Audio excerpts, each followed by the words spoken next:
What's up, EduGamers? On today's episode, we're going to talk about spatial reasoning and spatial awareness games. If you don't know what those games are, don't worry. We're going to define that in the conversation with Dina today. We're also going to look at how we can benefit from playing these games, how they impact our lives on a day-to-day basis, and how they can be very supportive for younger players as well.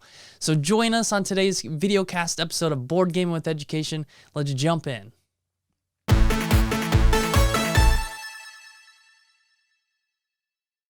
Gaming with Education, we're all about using tabletop games for learning or finding excellent games to play with your family or friends. If you have any questions about the games we carry at boardgamingwitheducation.com, you can leave a comment below or reach out to us directly at podcast@boardgamingwitheducation.com. We also have an awesome section on our website called Ask an EduGamer Expert, where you can sign up to schedule an appointment to meet with us if you have questions on how to play some games you found at boardgamingwitheducation.com, or you're looking for the perfect fit for your learning environment.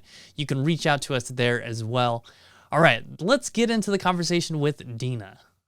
All right, so I'm joined today with Dina. She is a social media specialist, and she's here today to talk about spatial reasoning and spatial awareness games. So I kind of didn't really know there were two different things. I knew about spatial reasoning / spatial awareness, that it's like placing board game pieces and you have polyominoes, which is really tough for me to say all the time. But I'm excited. So Dina, would you mind sharing a little bit more about yourself before we talk more about the topic? Yeah, okay. So I'm Dina. I'm based in Finland, and I'm a mom of one, which will be, this will make sense later why I'm mentioning it now. I do a lot of playtesting, and I obviously, as you mentioned, I do social media, and I'm really loving like game design, and I've been working with games now for the past 17, 18-ish years. Both in like community-based and also, making games and helping to promote other people's games. So that's been a really exciting journey for me, and now landing properly into board games with everything going virtual and being able to build a larger network. Awesome. Yeah. And I'm excited. I mean, you mentioned your 1-year-old, so I'm not sure. I don't want to ask a question that will probably come up in our conversation. So I will go right into the topic and defining both these two games, spatial or types of games, spatial awareness and spatial reasoning. Could you kind of just give us a broad definition of both those? Yeah, first, just my kid is 4. Oh, Just 4. yeah, he 4-year-old. just turned 4. But spatial reasoning is when you're working with limited information and you have to come up with ways to see how the object would be when rotated. So it's us trying to imagine how would a specific polyomino fit in, for example, Tetris. So you can rotate them and flip them inside your head before you're placing it, or even, putting it there and trying to see, okay, which way is going to score me the most points. That would be spatial reasoning. As for spatial awareness, that is more in terms of like our position in relation to other things. So the board game is in front of me. It is, excuse me, on the table. For example, when we're giving directions, how am I relating to other things in our surroundings? So, what clumsiness would come in if you're having challenges, for example, with processing for sensory issues. Cool. So I wonder, it's weird how some memories stick with you. And one thing I remember my dad mentioning about his depth perception is very good when he was parking a car. Would that fall into, like, I guess, spatial awareness? Yeah, because that is your relation to other objects around you. Cool. So we're talking about allocentric and egocentric when we're talking about spatial awareness. It is, you can say that something is to the north or to east. So we're using a top-down bird view. You're looking at Google Maps. It is a top-down view, and you're supposed to be able to imagine if you're inside it, how would I then navigate a map or a labyrinth, or we are navigating through the games, and that is an allocentric. In the egocentric, it is our relation in where I am right now. So something is to the left or to the right for me. Okay. Cool. Awesome. So would you share with us? I mean, Tetris is a great example of a game. I don't know why I didn't think about that for spatial, I guess, spatial reasoning. What would be an example of some of those games as far as board games? And maybe you can give an example of some that might be really great for people who are not familiar with a lot of modern board games. Yeah, I personally love polyominoes.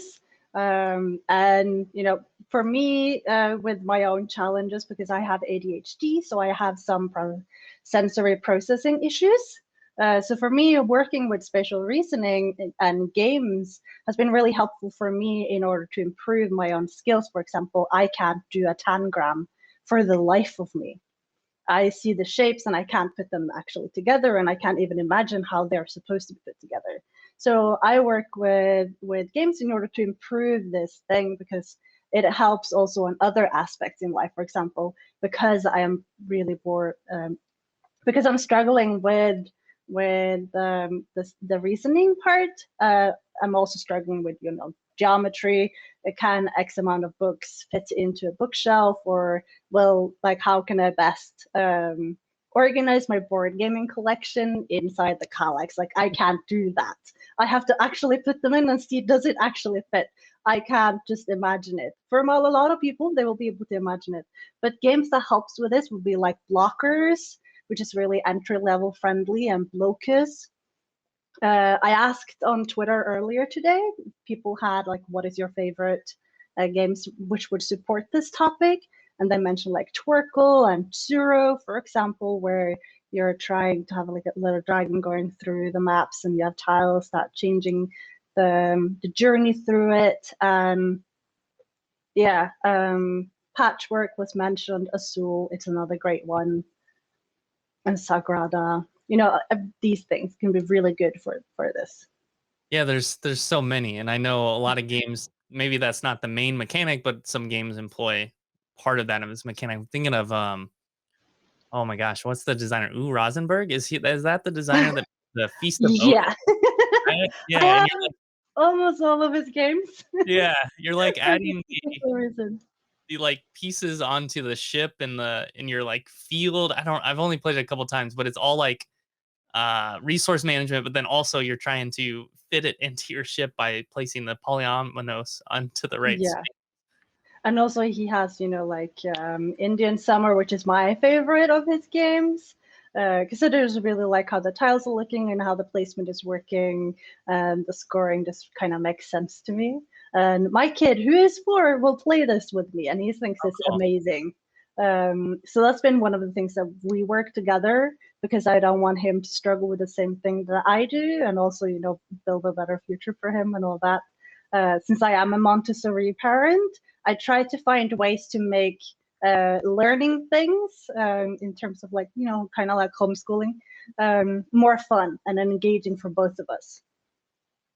Cool. And maybe I can ask a question about Montessori schooling and games. How does that go hand in hand? Because I know parents are pretty maybe fairly familiar with Montessori schooling, but not so much that with board games.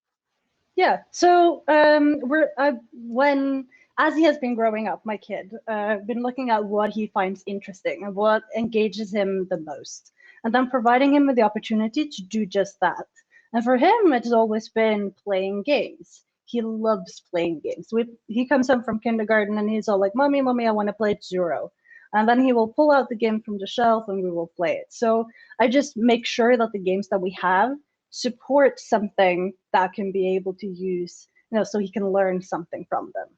And they're not, like Locus and Azul aren't really heavy in terms of educational, so they're light, but he's also learning something from it.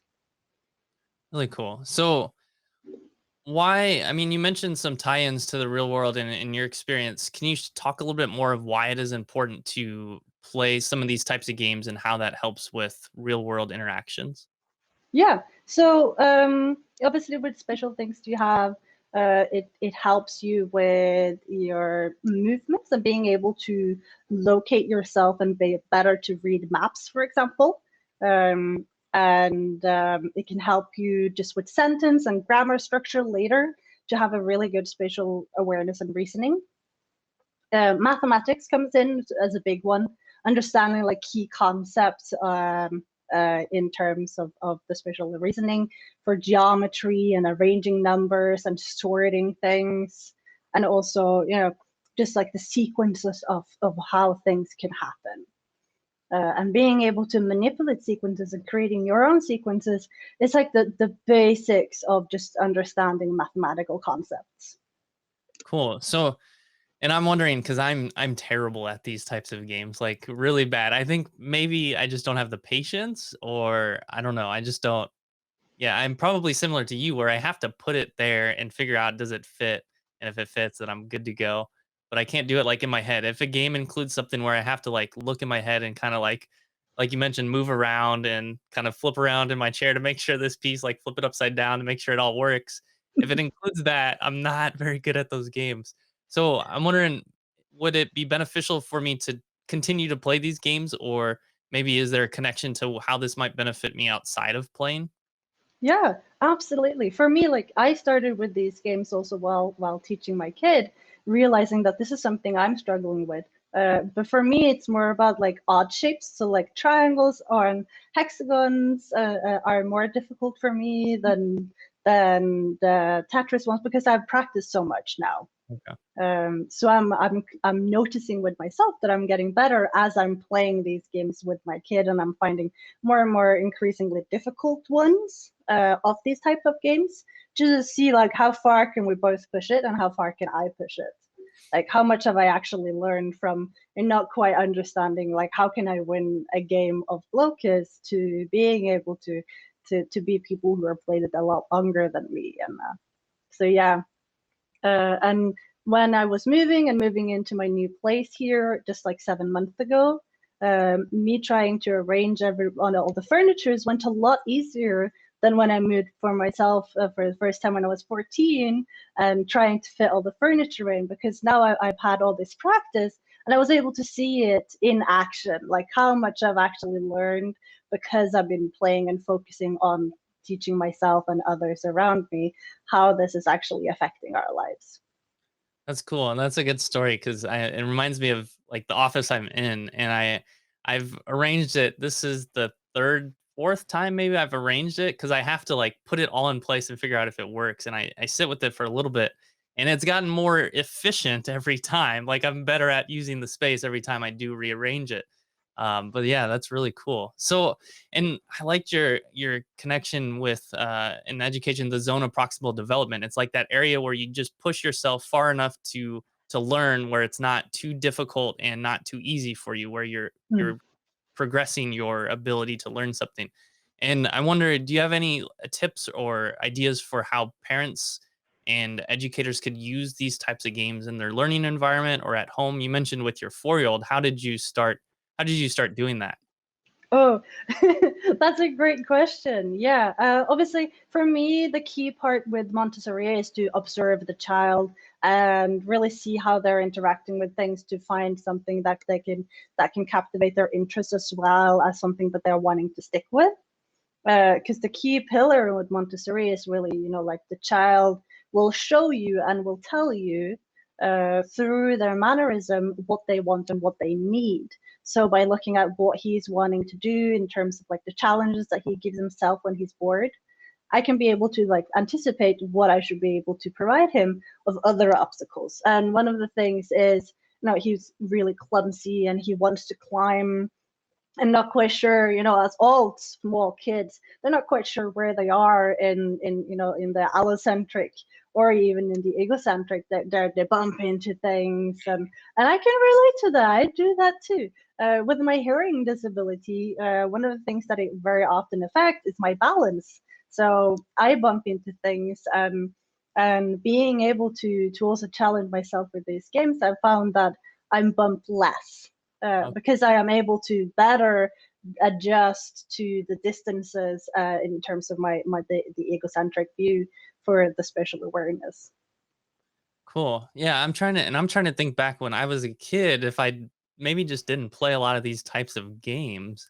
I know I did not enjoy Tetris as a kid. Like I had friends who loved, like, there's other versions of it, and we had Game Boy growing up, and friends love playing that game for me, but it just wasn't it wasn't for me. So I wonder if that Yeah. kind of maybe has bled over into my adult life.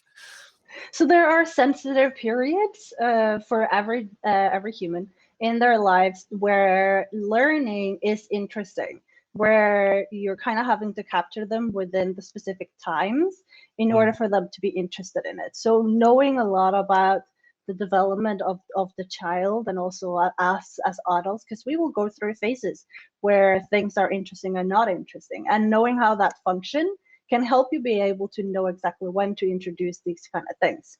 So with my child, I would start out with like lighter games because he was interested in it. So I would, we would work with sequences and numbering first with actually the numbers because that's what he wanted. And then we would go a step back and then introduce the shapes. And then we would work on doing, like basic dominoes. And then we would do the triangular version of the dominoes because that is shapes in terms of numberings together and matching. And seeing that matching is interesting, then you can go into, like Carcassonne and then build from there. And from Carcassonne, we were able then to go into locus and larger shapes and more mhm. complex shapes. And yeah, you mentioned math earlier in our conversation. I'm sure that introducing younger kids to these concepts, even at that very basic level, it's helping them further on when they're getting into things like geometry. That's Hmm. awesome. That is So the idea. one last thing, maybe before we kind of wrap up here, you mentioned Montessori's, like I guess the Montessori philosophy and schooling. Could you share just a quick idea on where, if someone's interested in that, because that conversation came up and it's pretty hand in hand with how you introduce games to your 4-year old. Where could they learn more about something like that? Um, yeah, there's a lot of great resources in terms of books. Like I love reading, so obviously I'm going to recommend books for this. Is a book called like The Montessori Toddler, which is amazing. I've chatted to the author while she was making it, and she's just absolutely phenomenal in how she's approaching it from both the educational, but also making it consumable for parents because you're tired, you're not going to be able to go super high level on everything and talk about the meta, but you want to have actionable things that you can actually do and put into effect and see the results with your child. And it's a lot about how we are framing ourselves and how we've been taught to like this is what a child is, but actually telling the parent that any kid is going to be okay, but just like observe them and look at what they're doing and try to keep like what we think that they're doing, and just like write it down, look at what they're actually doing, look at the reasons why they're doing the things that they're doing. It's been really good for me because then you're able to like step back from the oh I think this is my kid, but then actually you allow the kid to come through and show them who they are rather than us putting into like this is your identity. Cool. And that was called the Montessori Toddler, right? Yeah, there is also a couple of books after that Okay. that can kind of continues the process, but that for me has been a phenomenal book. Really cool. Awesome. So before we jump in the game, is there anything else that you'd like to share? Maybe some final tips for parents or educators or anything else that you want to share about spatial reasoning or spatial awareness games? Probably like a lot, but I'm having a brain fart moment. Yeah, yeah. No, that's okay. Awesome. But yeah, I'm making an article about the topic that I'm going Cool. to get published from because I'm writing for Fundamentals. So there's going to be an article there for me later, maybe like next month, because I'm having a Kickstarter coming up first, where I'm going to talk more about the type of games and how you can introduce them, and a little bit more specifically on what each of the games do well in terms of the different awarenesses that and the approaches that they do. Cool. Well, I guess I'll leave the social media before we go into our game too, because if the article's up, I'll link it to our description or show notes. But if not, be sure to follow Dina on social media so you can stay tuned for that. And we'll put this up again here at the end. But we're gonna jump into our game. It is called "Is That for Real?" A board game. So it's a game about guessing games. I'm going to give you 3 games. So actually, I was talking about this before, but all 3 of them could be fake board games, or it could be just 1, or it could be 2, so or it could be none. But we're going to do 3, Mm. and each one you're going to tell me if it's for real a board game or not.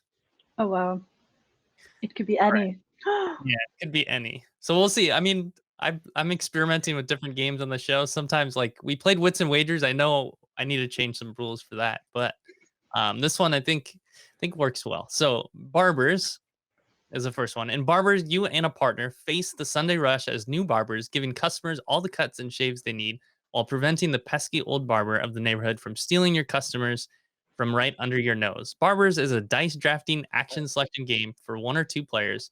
You and your partner play barbers, running a hair salon. There are 3 chairs in your salon and a queue outside your shop. So is that for real a board game? I'm kind of tempted to say that it is, but I'm actually going to go with no. I don't think that. Okay, so final answer? Yeah, I don't think it is. Yeah. It is a board game. It's called What Barbers! year? Exclamation point, and this is the board game. 2017. Oh Yeah, wow. it, I don't know much about it except for that description and those pictures, but it is a game. Yeah. So we'll go to the That next is one. fantastic. They totally lost a point there for, not using the Instagram famous 2017 beard. Oh yeah, I mean, their marketing could have that would be so cool. But yeah. yeah. It seems like a kind of indie developed game for sure. Here. All right. Next one, Potato. Potato is a dexterity game where each player play a card from their hand, a potato card, a corn on the cob card, and a flower card. In addition to cards, there are actual objects on the table, including a corn on the cob, a potato, a flower, and every player gets a B. Players need to act fast to place the correct object on or in the correct spaces, depending on the cards that are played. Is that for real a board game? Okay, so there's a lot of things that you would have to have in like for yourself. Like I mean, the game wouldn't come with a potato unless you have like minis. I'm not seeing a red thread here through the items, but that could be on purpose. It feels like it could definitely be some super indie. But no, no, no, I'm not gonna go with no. I don't think it's a game. No, it's not a board game. And you're correct. It is not a board game. It's based off the game called Mosquito, and it's a mosquito, a apple, a flower, and a bee. And you have to lay down your cards, and depending on the card you lay down, you either put the bee on the flower, or the mosquitoes do something, or your apple does something. I'm not sure the exact rules, but yeah, they're like squishy little pieces. So Wow. I mean, this looks like it could be like a proper kids game. Yeah, yeah, I bet the kids would love this. yeah, I believe I've seen someone actually play this before. Because when I looked up, I typed mosquito board game and this came up. So all That's right. fantastic. And the last one, Garbage Day. In Garbage Day, players take turns stacking garbage cards one at a time onto the overflowing garbage can or stashing garbage cards in their rooms. But once a player's room gets too full, they must clean it by stacking all the cards from that room on top of the garbage can very carefully, one by one. If garbage cards fall off the garbage can during your turn, place them in your overflow pile. If your overflow pile gets too big, you're eliminated from the game. If all players have been eliminated, you win. Okay, this is funny because I actually had a game that's very similar to this that I did for a game jam once. Oh. So I'm gonna go with that it is a real game because it's just a little bit too close to my silly idea. And it is a real game. Uh, yeah, that could not be that that was not a game. And it's based off of, I think, college Oh, yeah. roommates is the idea. You're living together with your college roommates or something with roommates. Yeah, my variation was called the dormitory, so that sounds about right. Okay. Maybe the designers were in the game jam with you. I doubt it, highly doubt it. But yeah. 2016, that would actually be, yeah, that would be the same year I made this. You'll have to look. I have to check it out. Cool. Well, Dina, thank you so much for sharing your insights. I learned a lot. I know our community learned a lot as well. Again, follow her on social media, Dina Said So, or Twitter is Dina Said So one. Would you mind sharing a little bit more about any projects or anything else, or where people can? I mean, you mentioned your blog post, but what else are you working on? Yeah, okay. So I'm currently working on setting up a website with all like actionable things that people can do for social media and in terms of being better at promoting their own stuff, because I find that game designers tend to be kind of crappy at it. They're good at designing games, but when it comes to talking to people about their passion, they all seem to be a little bit intimidated. So I'm trying to help there. So that's coming up. It's going to be marketingwithdina.com. It's still a little bit of work in progress going on there. But that would also outline all the projects that I have done and I'm working on. The one that I have that is coming up next is What the Party Game Reinvented with Why Not Media, which is a really exciting, kind of fun party game where you're pitching an invention, where you have this really quirky inventions from the 1880 to 1920s-ish somewhere. And you're trying to give them a pitch as if you were on an investor meeting, which I think has been a lot of fun to work with. Awesome. And I'm also working on Terra Eternity, which is all about like eco-friendly board game, and you're trying to reduce the CO2 emissions in the world, which is a lot heavier than the party game. And also Hyper Wars, which is this really cool real-time cyberpunk board game that I'm really stoked about. Awesome. Yeah, you have a lot of projects going on. That's super cool. I've seen the what, and I know Terra Eternity a little bit too. But the what, there's some cool like inventions. They're really goofy from that time period. So Absolutely. Yeah, that is so much fun. cool. All right, Dina, thank you so much for coming on the show, and we'll Yeah, hopefully see you again soon. absolutely. It's fun to be here. Thank you. All right, I want to thank Dina again for coming on the Board Game with Education videocast and sharing some insights. I know I learned a lot about spatial reasoning, spatial awareness games, and what those games mean to me as a board game player. Before we go, just a couple things. Board Game with Education, our newsletter. I say this over and over and over again, but it's the place to stay up to date with Board Game with Education. It's everything that we're doing all in one place. We also share other resources that we come across. A lot of great insights into game-based learning, gamification, and we also share a lot of games that we add to our store. We're always adding new games to boardgamewitheducation.com. And just to highlight a couple updates that are coming out with Board Game with Education that you would find in our newsletter if you are already signed up.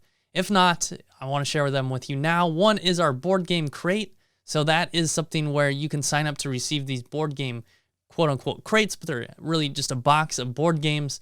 Really excited for that. We're still ironing out some details related to that, so stay tuned.